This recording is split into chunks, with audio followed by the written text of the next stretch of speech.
water vole. Presumably, you spend about half your time on the land and half your time in the water. Well, I don't really spend a lot of time in the water. I use it for getting about. I can only stay under for 20 seconds. And I live in the banks, which is quite nice because I've got lots of lush vegetation all along the side of the bank. But it helps me keep invisible because I like to hide out a bit. So I use the water to patrol my territory. If I'm frightened by something, I make a loud plop and then I do a deep dive into the water. And that might be because there's people around making loud noises, or there's a dog jumped in the water, and I really don't like that happening. I get so frightened. And when I get down into the water, I kick up some of the sediment to make a sort of cloud so they can't see me. So I'm not swimming around in the water for fun. Are there any other animals in the river that you admire? I don't mind the coots. They're a bit aggressive and noisy sometimes, but they're not going to go after me. I like the moorhens. They're nice and peaceful and quiet, and they're okay. Kingfishers, they're great to see. But I think water voles are the tops, because we've survived in this country millions of years and we've had everything thrown at us. It's so hard to survive. It's a tough life being a water vole. I tell you, it's so tough. Are you vegetarian? Yeah, I'm a herbivore. I eat so many different things. A lot of it is grasses and sedges and herbs. I love the ones that flower like water crowfoot. They've got this lovely flowers and pollen on them. And that has got lots of fats and protein in it, which is very, very nourishing for me, particularly when I'm feeding my babies. In the winter, I eat woodier material, because when I'm chomping through the bank to make a new burrow system, I'm coming across roots, and I'll eat those as well. So roots and tubers are starchy and full of goodness. Tree bark, I do a bit of that as well. I climb up into trees sometimes and have a nibble. I'm not fussy because I've got some really big gnashers, so basically I can chomp my way through almost anything. There are times, though, when I will eat water snails, tiny fish, very rarely, but water snails, definitely a thing that I wouldn't mind snacking on. So really you're a pescatarian?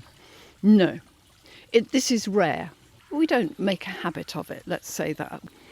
You're an endangered species in Britain. Who are your predators? From the air, we've got owls, we've got pike, will come at us from underneath. Stoats and weasels, they're good swimmers. They'll go after us. But our biggest threat now is that we have a niche predator, which is the American mink. And a female, if she's raising a family, her kits are able to demolish a whole colony of water voles because she's exactly the right size to get into my little burrow entrance, which is a couple of inches across. She can just wipe us out. Would we miss you if your species disappeared altogether? I think really people miss us already. I used to be one of the sweetest sights along a riverbank because I have to say what I do when I collect my food, I take it to a little haul-out platform and I sit on my haunches and hold my food until I chomp my way through. And I have to do a lot of chomping and swimming across the river to find other bits of food, foraging around. I was one of the delights of the riverbank. Who digs the burrow? How does that work? Do you do it on your own or do you... We all put in time in the digging.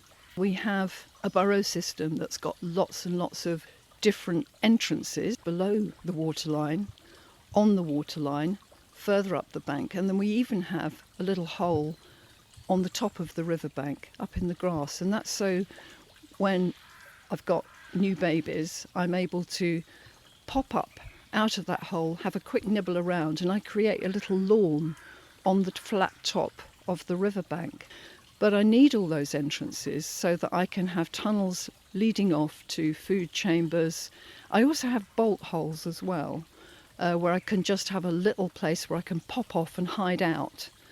All of those chambers that we have and those tunnels at different levels are there to cope with the rising and falling water. But sometimes it overwhelms us and goes right to the brink, to the top of the riverbank or the stream bank.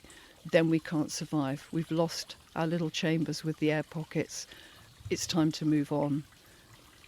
And you have more toes on your back feet than your front feet, and you have quite strong-looking orange teeth. Are these all tools that you use to make your burrow?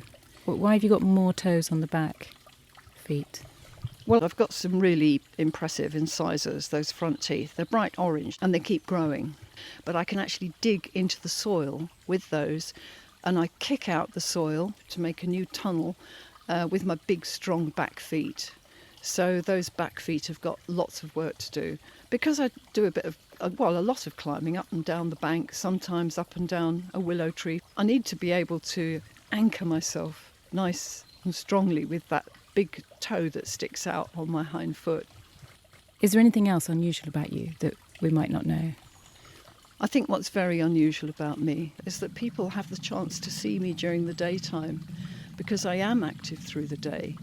I have little bursts of activity, but most mammals, you wouldn't see them at all in the day. So you could actually see me, and I think I complete the perfect scene on the riverbank. If you had a message for us, what would it be? You humans have taken over everything, and you've pushed me to the brink of extinction because of the way that you live. You've changed the rivers and the streams. But quite simply as well, if you don't want to think about those big issues, you might just think, when you're taking your dog for a walk along the river, think of all those fragile little lives. Think of all the water voles. Think of the moorhens and the coots and the ducklings that are trying to have a life, and keep your dog out of the water.